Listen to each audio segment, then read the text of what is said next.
Good morning.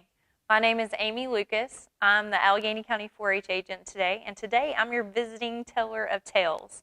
And we're going to be reading How to Grow an Apple Pie by Beth Charles, illustrated by Katie Roos. This is an Albert Whitman and Company book.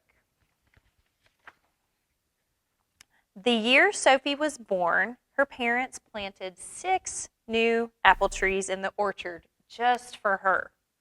When you're 6, you can use the apples from these trees to make your own pie, they said. Every year on her birthday, Sophie asked about her trees.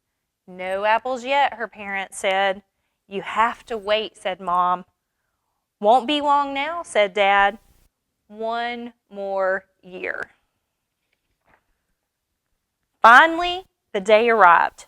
Today I'm 6, Sophie sang on her birthday morning. The trees are old enough, and so am I. Time to get to work on my apple pie.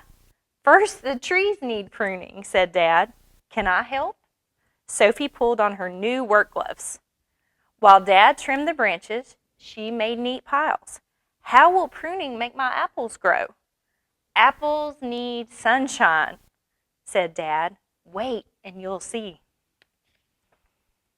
Sophie waited. While the snow melted, she colored with her crayons. When the ground thawed, she made mud pies.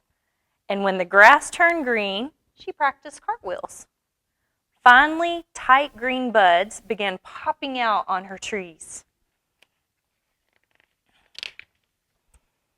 She waited some more, and they slowly turned red, then pink, until one day in the warm spring, they burst into sweet-smelling white blossoms. Now will my trees have apples? First, the beekeeper must bring us some hives so the bees will pollinate, said Mom. Can I help? Sophie was up early the next morning helping direct the beekeeper as he unloaded the hives of sleepy bees. Sophie waited for the bees to wake up and do their job. The day turned cold and windy, and the bees stayed in their hives. Mom said bees don't like the wind and the cold. Raindrops pitter-pattered against the hives, and the bees refused to come out. Bees don't like the rain either, said Dad. Sophie sighed, wondering if the bees liked any kind of day. The next morning, Sophie woke up to a perfect bee-flying day. Time to help, she said. She flittered and fluttered while the busy bees buzzed from the tree, picking up pollen on their furry coats and carrying it from blossom to blossom throughout the orchard. On rainy days, Sophie and the bees stayed indoors. But on bee-flying days, Sophie zipped and zinged through trees until the last blossom petals fell, leaving only the browning centers behind.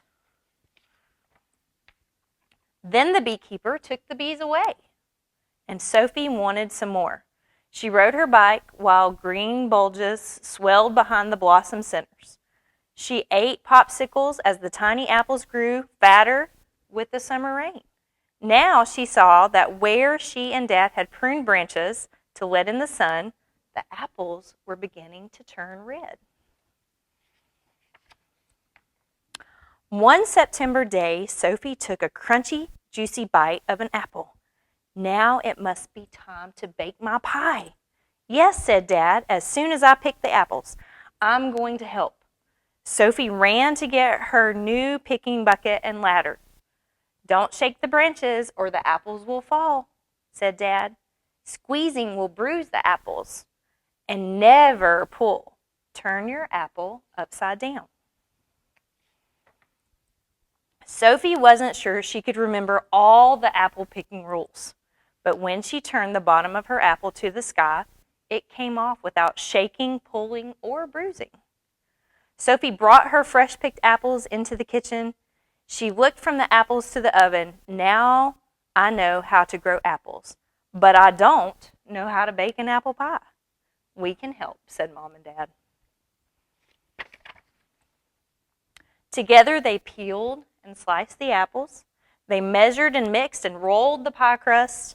Sophie filled the crust with apple slices, sprinkled in sugar and spices, and sealed it with the top crust.